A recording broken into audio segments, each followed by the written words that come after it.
Joining me now is Dr. Michelle Cespedes. She is the professor of medicine at the Icahn School of Medicine at Mount Sinai. Thanks so much for joining us, doctor. Thank you for the invite. Let's start with, why was PEPFAR set up initially? So even though we think of HIV and AIDS as an epidemic, really some parts of the world are definitely more affected by it. So 90 to 95% of HIV was really affecting resource-poor countries. And essentially, the design of PEPFAR is to make sure that resources go to actually prevent, treat, and help really foster some of the economics and health of HIV was causing in these countries. So you just touched on it a little bit, but can you go more into what the devastating impacts of HIV/AIDS are on not only here in the US, but other countries? So in many countries around the world, about 50% of those infected with HIV are women, and women of childbearing age. And that's also the age that, you know, people are the most productive, so contributing to the economy, right?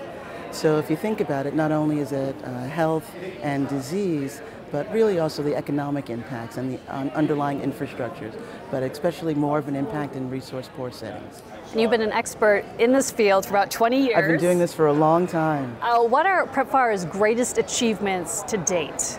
So I think some of the greatest achievements of PEPFAR is really the marked reduction in the transmission of HIV from pregnant women to their unborn infants. So in the absence of actually having the medicines to treat HIV, it's expected about 15% of those children would be born positive. Now, with HIV testing during pregnancy, getting the mothers treated undetectable with such a low viral load that they won't pass it on to their children, the rates of transmission are less than 1% if a mother is diagnosed and treated during her pregnancy. That's pretty amazing. It's fantastic. It's really saved more than 5 million lives over these years.